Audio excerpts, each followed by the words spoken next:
Good morning, and welcome to the UP Pregame Show. I'm your host, Casey Ford. Now, we've been doing this for a couple of weeks. It's presented by Fox Motors, as you can see right here. Experience the Fox difference. I do work at Fox Nagani, so if you're looking for a new GMC or a Chevrolet, if you're looking for a Jeep, Dodge, I can help you with all that right there at Fox Nagani. I can also help you right down the road at Fox Marquette if you're looking for, a Ford or a Subaru or even a Lincoln. But come see me. I am Casey Ford, also host of this show. Now, we've asked for feedback on this show, and we haven't received a lot of it, but the stuff we have is this. Why don't you show video during the interview? Quite frankly, I can't. The NFL wants $630 for 4 minutes of interviews or 4 minutes of videos, whatever. And then I negotiated that, and then they want $400 for a minute of footage, which I also can't afford that either. So I understand that it's a little bit of a challenge to listen to like a radio show that's on the TV. I completely get that. But I also don't have $400 to put towards this for video purposes, and I just don't have the sponsors for that at this point. So thank you for those who have joined us the last couple of weeks, as we've gotten a 0.3 and a 0.26 in ratings. If you don't watch, this show won't continue. It's a 6-week guarantee, so it goes until October 16 for sure. If you guys want to continue, I'd need more viewers. Now, trying to get more viewers, we are hosting a watch party at the 906 this afternoon. I'll be there at noon at the 906 as the Lions take on the Packers at Lambeau Field. For those that don't remember, the Lions won for the first time in 25 years at Lambeau last year, and the Packers won on a Hail Mary at Ford Field in game number 2. Lions fans won't forget that, and Packer fans won't let us Lions fans forget that. So we will be giving away a Packer jersey at this watch party, along with some stickers that are all Packers at this point. We don't have a lot of Lions stuff to give away, but we do have stuff from Upper Michigan Source that we will be giving away. So we invite everyone that's watching this right now to the 906 Sports Bar for a Lions-Packers watch party. I'll be there at noon. You can start filing in. I believe they open at 11 o'clock. So start filing in at the 906 Sports Bar, and believe me, the food is exceptional. Go get yourself some food, whether it's a salad or some burgers, some nachos. They have great stuff, and Kurt does a great job along with his staff. But Lions Packers, noon at the 906 Sports Bar. You can always find me on Facebook, Casey Ford. Also, you can find me on Twitter, if you guys still Twitter at all. It's Real Casey Ford. I've been tweeting during the games with the Lions and the Packers. So join us this morning as we have Drew Smith, former sports director from WLUK Fox 11, and the voice of the Detroit Lions radio network, Dan Miller. You're watching the UP Pregame Show.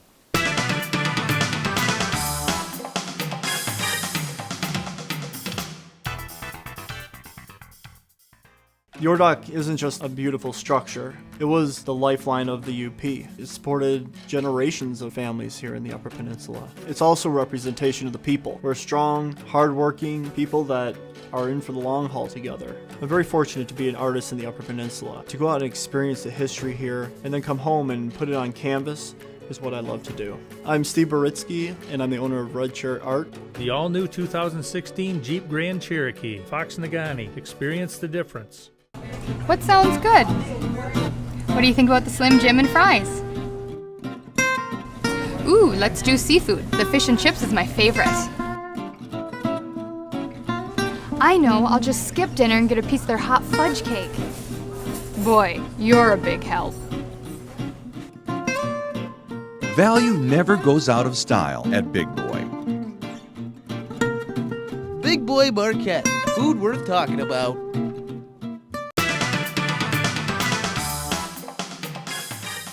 Welcome back to the UP Pregame Show. I'm your host, Casey Ford. Our first guest this morning doesn't really need an introduction around these parts. You used to be able to watch him on WLUK Fox 11 when it was shown in this area. He's since moved on. He actually teaches at Kansas State University. But we welcome in former sports director as of like 3 weeks ago from WLUK Fox 11, Mr. Drew Smith. Good morning, Drew. How you doing? I'm good, Casey. Good. Always great to talk, man. Always great to chat. You know, I know we've had a number of chats over the years as the Packers and Lions are, always going back and forth. As the Packers are now 1-1, the Detroit Lions come into Lambeau Field at 1-1. Which fan base hits the panic button faster? Well, I think Packers fans are awesome at pushing the panic button. They, with the talent they have, with the coaching staff, that they expect. When you've got Aaron Rodgers, you're pretty much expecting to win 12 games. And the game against Minnesota, what are you going to do? You go into a hostile environment. It's their opener. Minnesota's defense played very well. Aaron Rodgers just was not himself. And at 1-1, Packers, I think, are Packers fans anyway, are a little disappointed, and they're certainly planning to remedy that against Detroit this weekend, although Lions will have something to say about that. Green Bay has been known to get off to slow starts in the Mike McCarthy era. Aaron Rodgers has told the fan base in the past to just relax. Why have they struggled so much coming out of the gates? It's a good question. Right now, there really shouldn't be. I mean, they should be clicking. They made some personnel decisions right at the end of camp, and where they let go Josh Sitton. And Josh Sitton was essentially and has been their best offensive lineman for the last 6-8 years. And that cannot do anything but mess everything up just a little bit. When you're throwing guys in there that don't have quite the same experience, that aren't Pro Bowlers, Josh Sitton's a Pro Bowler. So when you decide to cut a guy like that and cut your losses early, which Ted Thompson is wont to do, then it's got to have repercussions. And I think that's the main thing that I have seen. The protection has not been as what they had hoped for Aaron Rodgers. And, they've always had this slow start. And even if they've had games like the Jacksonville game where they have held on to win, they've had issues with starting slowly and having kind of a rough go of it for the first month of the season before finally getting into things. And I think that's partly the way Mike McCarthy handles his preseason. He does not play his guys. And, Jordy Nelson getting injured last year, that didn't help anything out.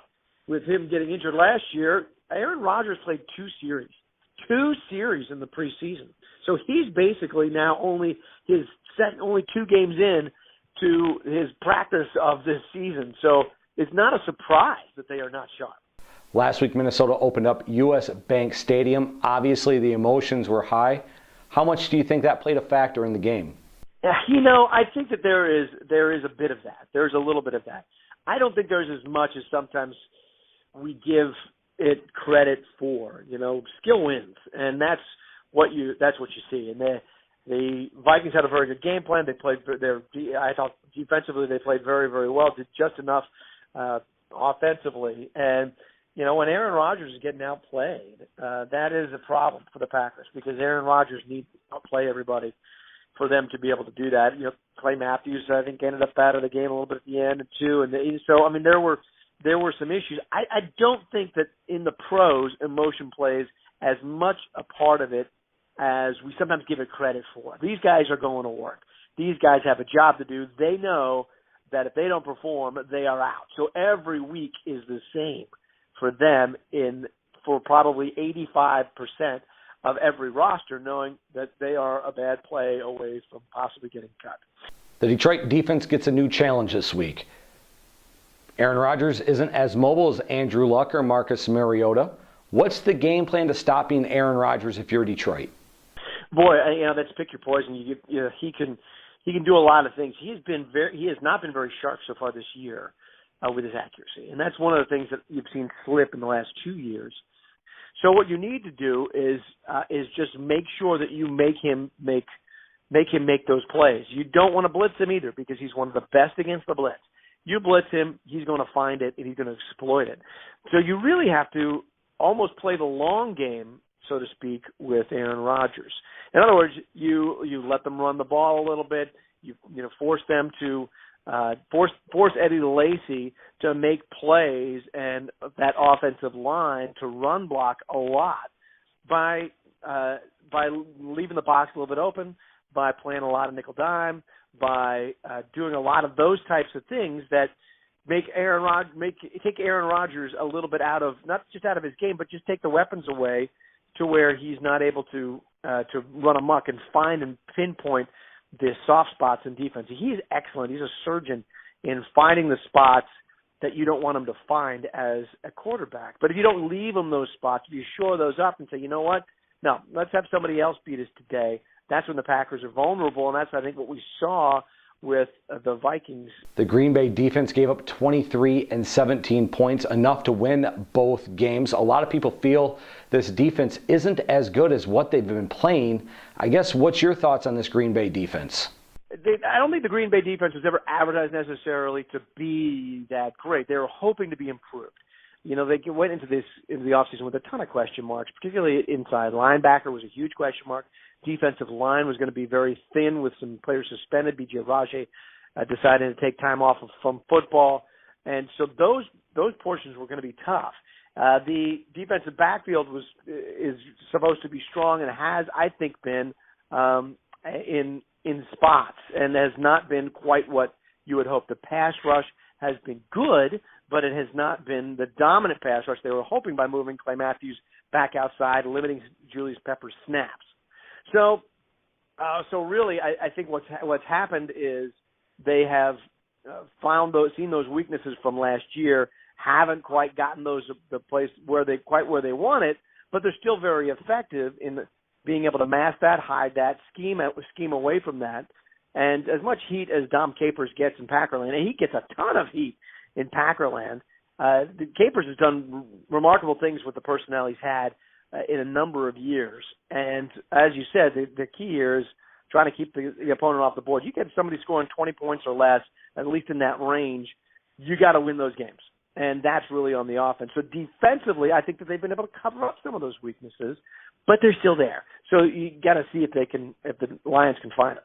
Drew, we saw how these two teams played each other last season, with Detroit winning in Green Bay for the first time in 25 years, and then Green Bay winning on an untimed downed Hail Mary at Ford Field. How do you see this one playing out this afternoon? I don't think it'd be as tight as it was last year. I think that they've got some things they got to fix, but I think that the Packers probably get this one not by about a touchdown or so. Good game, but I think Packers come out on top and they get themselves up to 2-1 and get that divisional win of the year. We're having some cell phone trouble with Drew Smith, so we'll end the interview right there. When we come back, we'll talk to the voice of the Detroit Lions, Mr. Dan Miller, as I'm very superstitious, and the Lions won in Week 1 when we had them on this show. So we'll talk to Dan Miller, voice of the Detroit Lions, right after this. You're watching the Pregame Show. My husband and I both know this is a lot of work. Our horses are like our family. They need food, they need tending to. We have between 8 and 12 horses at a time. We maintain a barn, 3 run-in sheds, we have to maintain trails, hauling feed. It'd be pretty tough to do that without a Silverado. I'm Joni Gleason. I'm co-owner of Heritage Hills Horseback Riding. The all-new 2016 Chevy Silverado, Fox Nagani. Experience the difference. It's game time. Come on up to 906, Marquette's newest sports bar and grill. We are family friendly, and with 12 HD TVs, we have it all. NFL ticket, NHL center ice, and Michigan Lotto games. If the game is on, it's on at the 906 Sports Bar and Grill. Locally owned, serving lunch and dinner daily along with happy hour specials, and everything is fresh, including our hot wings with homemade sauces. Great service, family friendly, and a great view. The 906 Sports Bar and Grill. Look for the red awning at 145 West Washington Street, downtown Marquette. Welcome back to the UP Pregame Show. I'm your host, Casey Ford. Now joining me on the Big Boy Hotline, the voice of the Detroit Lions radio network, Mr. Dan Miller. And Dan, a very tough loss for the Detroit Lions last week as they fell 16-15 to the Tennessee Titans. They move on to take on Green Bay in Lambeau Field this afternoon. Aaron Rodgers is a different beast compared to what they've seen the previous 2 weeks. How does Detroit defend against Aaron Rodgers? Nah, but he can move pretty well. I mean, Aaron Rodgers definitely is very economical with his movements back there, knows how to get out of the pocket, is a terrific passer on the run, and he'll hurt you with his legs. I mean, the Lions know him well. There'll be no surprises with Aaron Rodgers. You got a bunch of guys on here that have played him for a long time and understand what he brings to the table. So it's a great challenge. He's one of the best quarterbacks ever. So I think that you've got to find some way to contain him within the pocket, make him a little bit uncomfortable as he throws the ball. And we've seen if you can do that, there's some mistakes to be made, regardless of who you're talking about at quarterback. But this is as big a challenge as you're going to find in the NFL. This is a great player. Green Bay has struggled in the first 2 weeks against their opponents, Jacksonville and Minnesota. Aaron Rodgers in the past has told the fan base to just relax a little bit. How does Detroit keep Green Bay unsettled and get a second consecutive victory, something they haven't done in Green Bay in quite some time? Yeah, I think it's any quarterback, it's about pressure. And it starts with the guys up front. And you've got to find some way with your front four to get after him and make him uncomfortable. If you have to start committing a fifth guy and blitzing, that's when he hurts you. That's when you're really vulnerable because you're taking a guy out of coverage. And when you're talking about Aaron Rodgers, you need as many guys in coverage as possible. So the two things that you're going to hear from coaches before any game, one, stop the run, which is Eddie Lacy. Two, pressure the passer and make him uncomfortable. And those are tall tasks against Green Bay, but that's what you're up against this week. So you got to figure out some way to do that. But, for this team, I think anything they do defensively is going to start with that front. Now, they may not have Ziggy Ansah. That's obviously very, very significant. But you got to play with whoever's out there and find a way to get it done and get after him a little bit. Theo Riddick was used as a weapon in Week 1 against Indianapolis. In Week 2 against Tennessee, he was used more as a blocker. How do you see Theo Riddick, and what is his role this week, today, against the Green Bay Packers? It depends on what situation Amir Abdullah is. Certainly it appears that he probably won't play at least this week, and we'll see where it goes from there. Maybe more significant than that, but I think that you're going to see Dwayne Washington in there, and I think you'll see Riddick in there. And I think that you have to, at this point, try to utilize those guys' skill sets as best as possible. It's not going to surprise me if we start seeing more and more of Washington in the running game. He's a big guy. He's got speed. He's shown the ability to shake. He's shown the ability to win battles in the open field. And if Amir Abdullah can't play for a while, you're going to have to use him because Theo Riddick, he's not a 30-touch-a-game guy. So I think that Riddick's going to get, his 15, and probably Washington, in my mind, will end up getting his 15, and depending upon how the game goes, that'll probably dictate how much they're running and how much they're passing. But, again, that's where injuries kind of cropped up on this team this past week with Abdullah going down with a foot injury. We're learning more about that as time goes on. But Riddick is a huge part of what they do regardless of who's in there. You saw first two games they've been using him in the running game and the passing game, and there's no reason to think that will continue. Dan Miller, voice of the Detroit Lions Radio Network, joins me right here on the Big Boy Hotline, presented by Fox Motors. Dan, when you look at Matthew Stafford, how has he managed the game differently this year compared to years past? Well, I've been a believer in Matthew Stafford. I've never, kind of thrown in the towel on him like some people have. Matthew Stafford's a very good player, and he's been a better quarterback over the last 10 games than we've seen in a while, and I thought he even did some very good things on Sunday. Matthew Stafford has at times been a victim of what's happened around him. In 8 years, he's very rarely had a running game he could rely on. He's always near the top of the league in number of passes thrown, which is, not necessarily a recipe for success. I've been very pleased to see the way that he has played since the midway point of last season, and I think that's what he's capable of doing. Everybody kind of had an off day on Sunday for a multitude of reasons, and he was in that group. But I'm bullish still on Matthew Stafford. I believe this guy can win games, and that's all that's left for him. He's done the numbers things. He's gotten to X yards before anybody else, or X touchdowns before anybody else, or whatever it is, completion. Now it's about winning, and that's what's left on his resume that isn't there right now. It's winning in January and then ultimately winning in February. And that's why this team had a major overhaul in the offseason, because they haven't been able to do that. But, with my way of thinking, he hasn't been anywhere near the top of the list of reasons for why that hasn't happened. Stafford showed that he had legs against Tennessee as he tucked the ball and ran over a defender. He also proved to us that he didn't know how to slide. Yeah, I talked to him about that today, and we had a laugh about it. It's, he said he was kind of between sliding and deciding whether or not he should try to get more yards and keep running, and it kind of ended up just being knees first, topple over, and not the prettiest thing in the world, but I mean, that run kind of shows you the kind of competitor he is he just kind of puts his head down and fights for the yards that they needed to get the first down, and he got that, and it's just unfortunate that wasn't part of a better story in terms of a victory, because when you lose, look, things like that get lost, and that's unfortunate, but the entire team, Matthew included, and he'd be the first to tell you, just didn't make enough plays, and you've got to make plays, in particular in the fourth quarter, and they had chances to get separation in that game and put it away, and they just didn't do it. The Lions had 3 scoring drives called back. 2 of them were legit, but Eric Ebron's was not. Eric Ebron caught a touchdown pass that was called back due to pass interference, holding, whatever it was, that nullified a touchdown. What are your thoughts on this phantom holding call?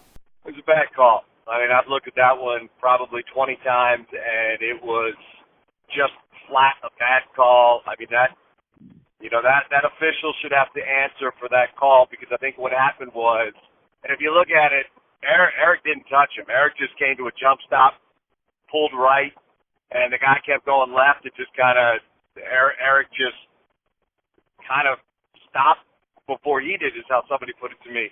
I think the official, my guess is he looked and he said, wow, that separation, and he saw the defender falling the other way, and he thought there must have been a push there, and he threw the flag. But that's a really, really bad call and a really, really critical call when you take a touchdown off the board.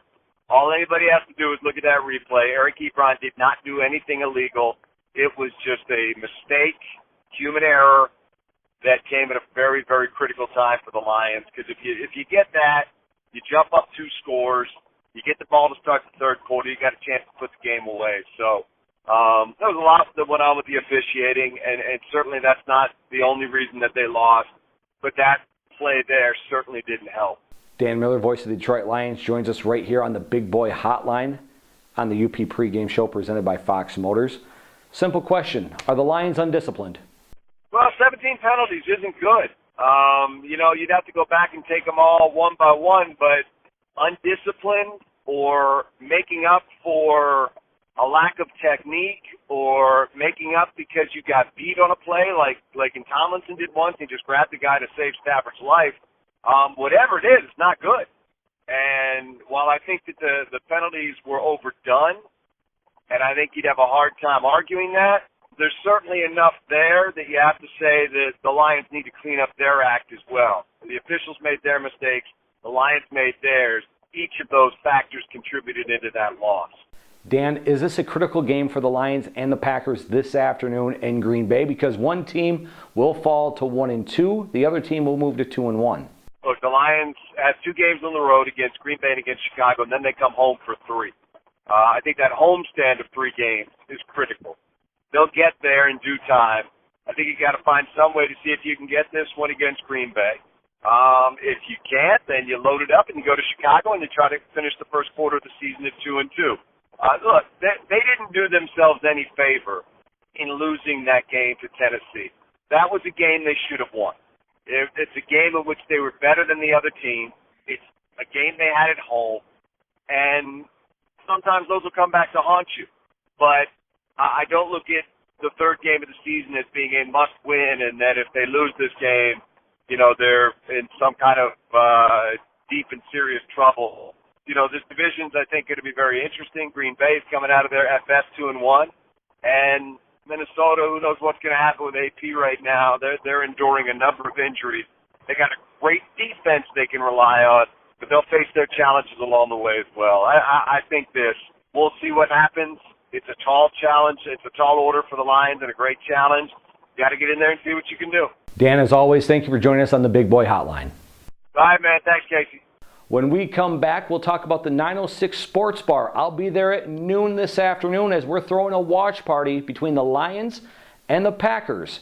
You're watching the UP Pregame Show. Well, I became a nature photographer, and when I got this collection, I realized that these men were doing the exact same thing 100 years ago. They shot the pictured rocks, they shot the ice, they shot the boats in the harbor. They were artists. I do a lot of traveling, giving slideshows all over the UP, and to show the kids of Marquette the history that was here, nothing does it better than a photograph. I'm Jack Dio, and I'm the owner of Superior View Photography.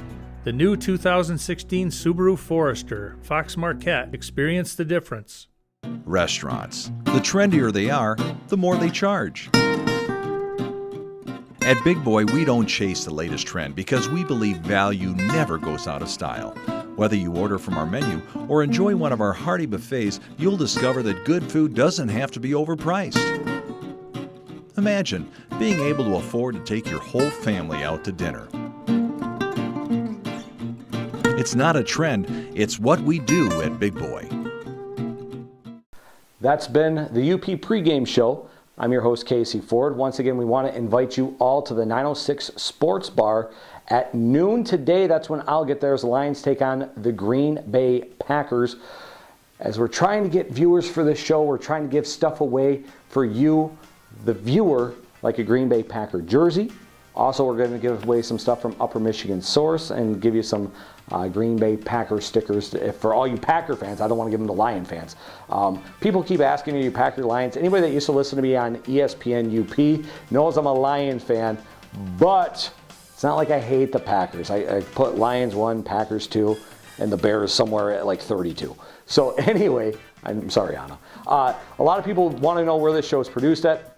It's also not produced at TV6 at all. I actually come to Munising weekly to do this television show for you.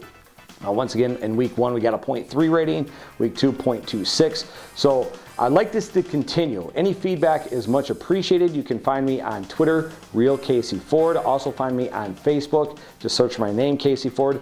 Give me some feedback because I'm doing this for you, the viewer, trying to bring top names to the Upper Peninsula. A lot of people know who these people are in Green Bay and down in Detroit, but I'm trying to bring them to you, the viewer, right here on the UP Pregame Show. And without you, there is no show. So if there's no ratings, there's no show. This just goes away in 6 weeks. So please tell your friends, please tell your family, and please watch each and every week right here at 8:30 for the meantime on Fox UP as we're trying to get as many viewers as possible. 906 Sports Bar, as I mentioned, I'll be there at noon. Kurt Giardi is doing a great spread. I'd like to thank Fox Motors each and every week. Come see me at Fox Nagani, whether you're looking for, a GM, GMC, Chevrolet, whatever you want. I can help you with a Ford as well. But come see me at Fox Nagani. Also like to thank Big Boy. Steve does a great job, and they put on a tremendous spread, especially in the morning for your Big Boy breakfast. Also, they got really good super Big Boys and the regular Big Boys, whatever food you want. They also have a taco bar in the afternoon. I believe it starts like 2:30, 3 o'clock, but they actually brought that over from Bonanza. But go to Big Boy, and they'll treat you right, and the food is really delicious. Until next week, I'm Casey Ford. Join me at the UP Sports Bar beginning at noon. Lions, Packers. This has been the UP Pregame Show.